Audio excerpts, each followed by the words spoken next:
Goal 4 of the Sustainable Development Goals, Quality Education, describes STEM and STEAM curriculum. There are currently two educational approaches to teaching children in the U.S., the STEM curriculum and the STEAM curriculum. STEM focuses on educating students in 4 specific disciplines: science, technology, engineering, and mathematics. STEM incorporates these principles into a cohesive paradigm that encourages motivation, engagement, and employs real-world applications. STEAM adds the arts to education and uses the 5 points to guide student inquiry, dialogue, and critical thinking. STEM supporters believe that curriculum naturally involves the arts. Examples include product design and the communication skills needed for language arts. STEAM supporters say incorporating the arts into the other disciplines devalues arts' importance. These two forms of teaching are not too different from each other. Exploring opportunities where art naturally fits into the STEM narrative can help create a healthy balance. Treating art as an applied subject, such as math and science, will give students a new discipline to learn that can also be applied to real-world situations. Design classes can help students learn how to create logos and organize information into presentations. Performing arts, like drama and speech, can help translate into technical writing and persuasive writing skills, which are abilities used in technology-driven and marketing career fields. Creative planning calls for students to use the right side of their brain to think outside of the box, which can come in handy when needing to create content and innovative thinking. Science, technology, engineering, the arts, and mathematics are all important factors that make up the curriculum. Being able to learn about all of them will lead to well-rounded and versatile professionals.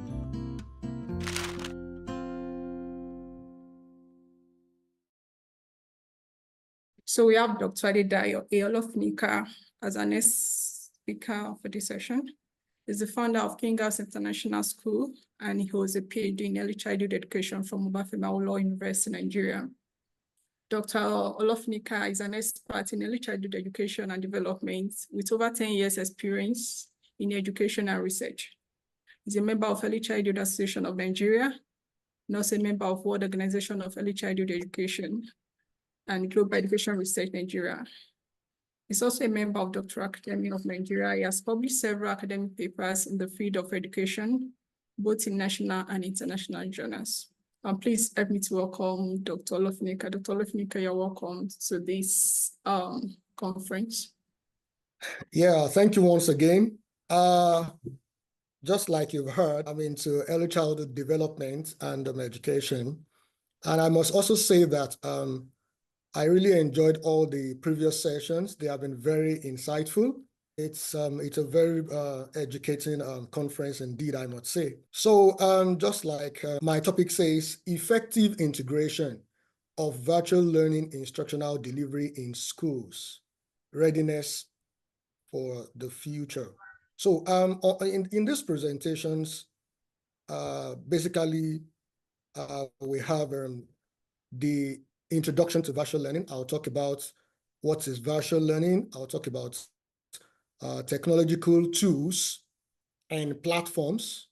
I'll talk about current states in schools. I'll talk about the factors for effective integration. Then we'll also look at the case studies and best practices before we round off with the future readiness of schools, and then the few recommendations that we have. First slide, please. Okay, the first slide, the next one, please. Okay, thank you. So looking at virtual learning, we remember very well that the COVID-19 outbreak in 2019/2020, it's brought about globally moving from the traditional educational system of face-to-face learning to virtual learning. And the development had brought about increase in adoption all over the world, across the world. This switch from the face-to-face to the online learning has really shed light on the capabilities, the limitations of virtual instruction. We see this transition to virtual learning that was spurred by the outbreak back then has reshaped educational practices across the globe. The transformation has introduced new possibilities, challenges, that's brought about different considerations as to instructional delivery all over the world. Now, virtual learning is so important in the sense that it enhances accessibility to education. It fosters personalized learning experience from the elementary school to the higher institution. It equips students and learners with essential digital skills that are actually very, very necessary for the future. Now, while we're looking at this lecture, this paper, basically, we see that the import of the topic is about looking at, since the COVID-19 pandemic, brought about a kind of catalytic change and global shift into the distance learning. Like, according to the records, in April, by the time it was April 2020, 1.6 billion learners were affected by school closures worldwide because of the pandemic. And that compelled educators all over the world, across the globe, even schools, to rapidly adopt new technologies and teaching methods, knowing that the children, were kept indoors. Many educators at that time struggled to adapt to, virtual platforms. Many students, were disengaged, and then you see they could not provide timely feedback, and then it was a real problem at that time. So the shift towards virtual learning is not a temporary trend. It's going to be a continuous thing. It's a fundamental change in the way education is delivered. Effective integration of virtual learning offers opportunities, for personalized instruction, increased access to educational resources, and the development of digital literacies. So just like I said, we see virtual learning. If we're going to define virtual learning, you say virtual learning, every form of instructional mode that is taking place through digital facilities. The next slide. Virtual learning refers to educational process that occur through digital platforms, and then it allows distance education.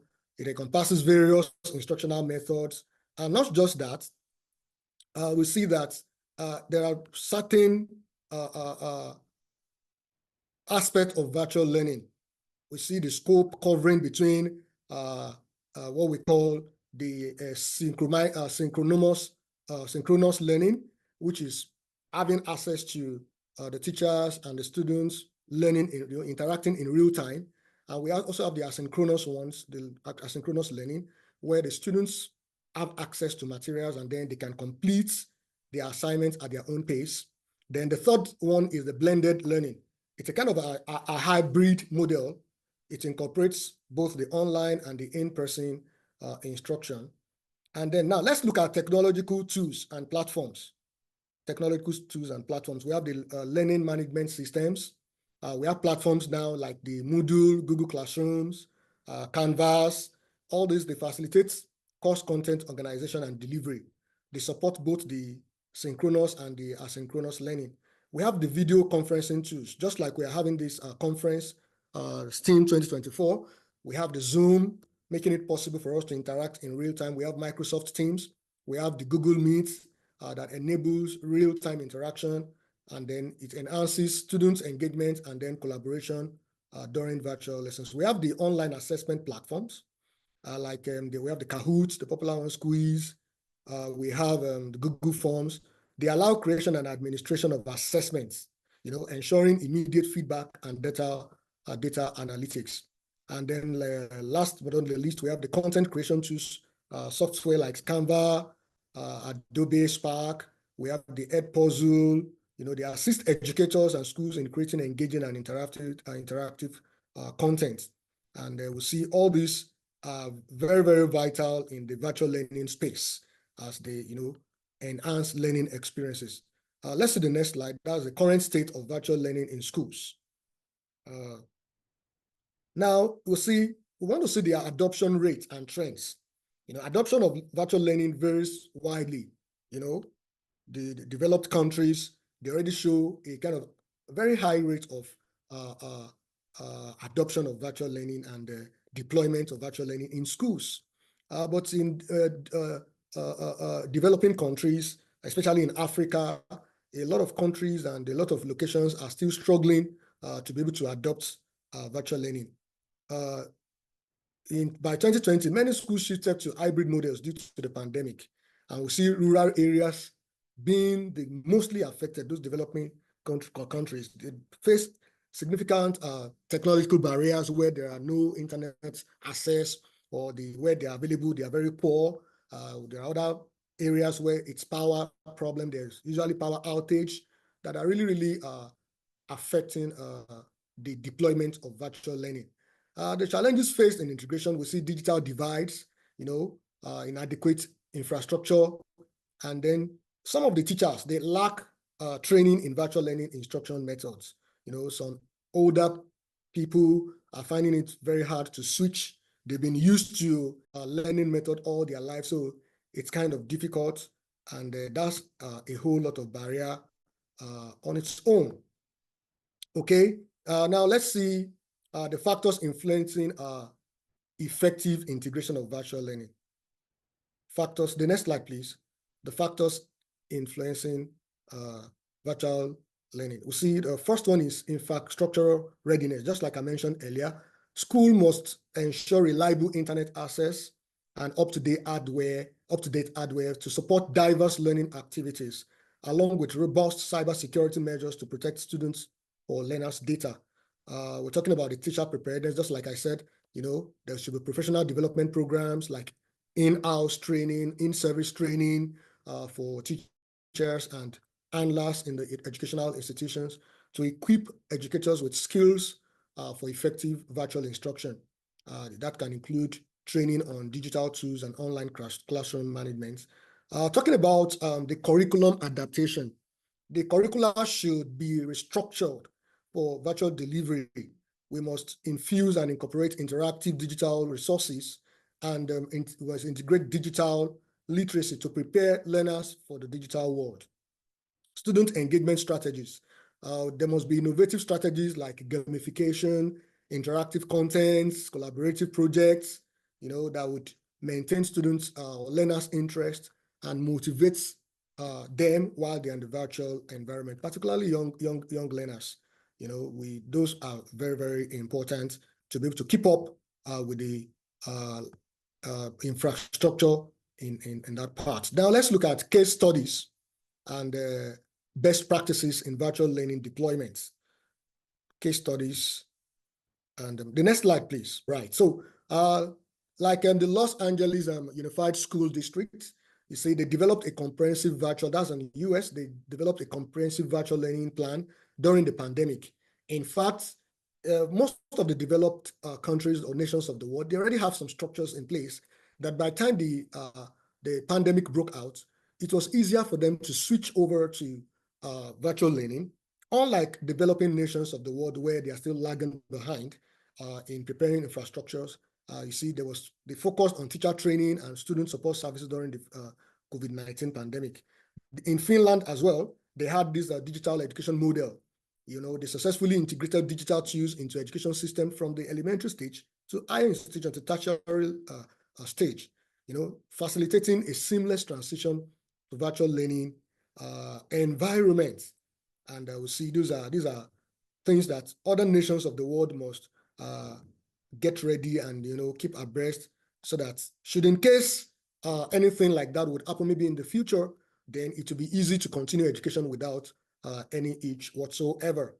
So now, what are the lessons learned? We see the key takeaway from virtual learning deployment from all the successful implementations we have in the US, in Finland, and other nations, China, is number one, there must be early investments in digital infrastructure.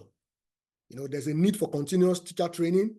The value of involving all stakeholders, parents, teachers, the learners, in the planning and implementation process is very vital. Schools should also prioritize equity in the access to virtual learning in order to ensure that all students benefit from virtual learning opportunities. And then before I come to a close, we must get ready for the future now. The future of education will likely involve a greater reliance on virtual learning and hybrid models.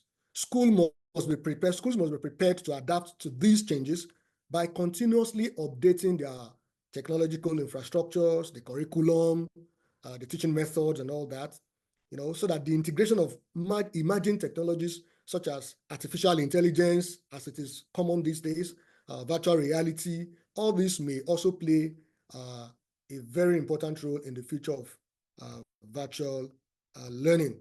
So now, the policy recommendations. Policymakers must also prioritize funding for digital infrastructure. They must also establish national standard so that there'll be no, anyone left behind. There must be proper funding for digital infrastructure. The national standard must, help ensure consistent quality across schools all over the nation. And then there must be collaboration between educational technology companies and schools and governments. Schools should partner with educational technology companies to develop and implement effective virtual learning solutions. And last but not the least, ongoing professional development. There must be a continuous training for educators, to keep pace with technological advancements and the changing pedagogical approaches. In conclusion, the integration of virtual learning into schools is not just a response to current challenges, maybe as a result of COVID-19 alone, but a necessary step towards future-proofing education by addressing infrastructure needs, providing teacher training, adapting curricula and then remodeling them, and developing engagement strategies. Schools can effectively integrate virtual learning and prepare for the future. So what's our call to action as I round off? Educational institutions, policymakers, stakeholders must work together to create an environment that supports the effective integration of virtual learning all across, from the elementary to secondary and to the higher learning of institutions. By taking these proactive steps today, we can ensure that schools are ready to meet the educational demands of tomorrow. Thank you very much for having me and for listening. I don't know if there will be room for questions. Thank you very much. Thank you so much, Dr. Olofinnika, for that wonderful session. Let me check if there's some questions I would like to ask. It says, what are the challenges of maintaining student engagement in virtual learning, and how can it be mitigated? And also considering this part of the country where talking about network and the basic things that we need for virtual learning, how can we overcome these challenges in the global south? Well, just like I mentioned earlier in my presentations, we have about three stages of virtual learning. We have the synchronous, that's where we have the real-time interaction between the teachers and the learners. We have the asynchronic, and that's about where there's the students have a kind of ready-made programs that they can have access to online, and they can as well learn at their own pace, which would be a solution to maybe the challenges you're talking about. Sorry, I didn't get the first question. I think I'm attending the second one now. The first one was what? What are the challenges of maintaining student engagement in virtual learning environments, and how can challenges be mitigated? Okay. Yeah, there are greater chances of distractions during virtual learning, knowing that, there's a difference in space and time between teachers and the learners. So I think it is on the part of the teachers or instructors to ensure that their classes are engaging, their classes are a kind of collaborations where there are lots of engaging materials that would arouse the attention of learners and then will keep them up. And as much as possible, it should be between a stipulated time so that they don't get bored, and then keep them away from distractions. Thank you. Let me take one question before we round up the section. Okay. It's from Sani Musa in the comments Okay. in the question and answer section. He's asking, Okay. how can we ensure cultural sensitivity and relevance in virtual environmental education? How can we ensure cultural sensitivity and relevance in virtual environmental education? Oh, well, that borders more basically on the fact that everyone must be seen as important. In fact, virtual learning is a tool that actually promotes cultural sensitivity. It promotes relevance. It gives equal access to all learners, no segregation. And it's a tool that can actually promote sensitivity to other people, talking about maybe cyberbullying and all that. There must be proper education, there must be proper orientation, and basically the instructors or teachers have a role in this part. They have a role to play, and policies must be given. And that's why I mentioned earlier that government as well, who are in control, must put a kind of standard or a guideline that would actually monitor the activities going on in virtual learning. Thank you. Thank you so much for that wonderful response. Thank Because you. of our time, we won't be able to take more questions, but we still have some questions in the Q&A section. I don't know if Dr. When you're out of this section, you can help us to give answers to some of them in the chat box. Okay. We are really grateful for coming. Thank you so Okay. much for taking your time to join us today. And Thank you very much. Thank you. You're where we invite you Nice to for be here. other events. So Of course. I hope so. gladly join Thank you us very much. again. Thank you so much. Thank you very much. Enjoy the rest of your day, sir. No problem. Thank you. God bless. So,